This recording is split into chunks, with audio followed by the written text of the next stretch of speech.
विकास निधीच्या वाटपात सत्ताधारी पक्षाला झुकतं माप देण्याची प्रथा यंदा महायुतीनं कायम ठेवली आहे। भाजप आणि शिवसेनेच्या नगरसेवकांना किमान 2 कोटी तर 20 कोटींपर्यंतचा विकास निधी देण्यात आलेला आहे आणि इकडे शिवसेना उद्धव बाळासाहेब ठाकरे आणि काँग्रेस पक्षाच्या नगरसेवकांना अवघा 25 लाखांचा विकास निधी देऊन त्यांची अक्षरशः बोळवण केलेली आहे। महायुतीला राष्ट्रवादी आणि राष्ट्रवादी काँग्रेस शरदचंद्र पवार पक्षाच्या नगरसेवकांनी पाठिंबा दिलेला आणि त्यामुळे त्यांना सुद्धा 2 ते 3 कोटी रुपये विकास निधी देण्यात आला। इकडे समाजवादी पक्षाच्या नगरसेवकांना 2 कोटी रुपयांपर्यंत निधी उपलब्ध करून देण्यात आलाय। मनसे आणि एमआयएमच्या गटनेत्यांना 2 कोटी रुपये विकास निधी देण्यात आला आणि त्यांच्या नगरसेवकांना 25 लाख रुपयांचा निधी दिलेला आहे। तर गटनेता म्हणून शिवसेना युबीटीच्या किशोरी पेडणेकर यांना 2 कोटींचा निधी मिळाला। विरोधी पक्षाच्या नगरसेवकांना कमी निधी दिलाय आणि या एवढ्याशा निधीतून प्रभागात विकासाची कामं कशी करायची असा प्रश्न या नगरसेवकांना पडलेला आहे।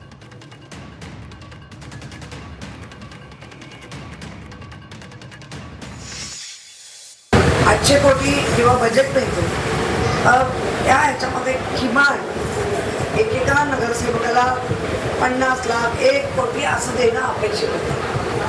हे 25 लाख म्हणजे तीन कामं पण होणार नाही आणि जर मुंबईकर जो नगरसेवक फूट लूट करायला गेला नाही त्याला अशा प्रकारे आर्थिक नियोजनामध्ये त्याची मुस्कटदाबी करायची, त्याच्या विभागात काम होऊ नाही झालं पाहिजे असं वाटणं आणि अशा पद्धतीने करणं मला वाटतं हे सरळ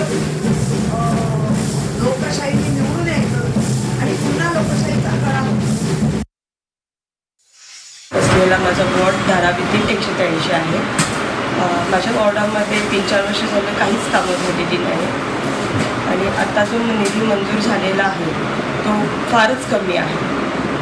आमच्या वॉर्डामध्ये जेव्हा आम्ही कामं करायला जातो तेव्हा आम्ही सगळ्यांची कामं करतो, आम्ही तिथे पक्ष वगैरे बघत नाही आणि आता जो निधी मंजूर झाला आहे तो त्यामध्ये खूप पक्षपात केलेला आहे। जे BJPचे लोक आहेत त्यांनी 7 ते 8 पटीने निधी मंजूर केलेला आहे। तर माझं महापौरांना आणि आयुक्तांना असं सांगणं आहे की असा पक्षपात करू नये आणि आमचा निधी वाढवून द्यावा।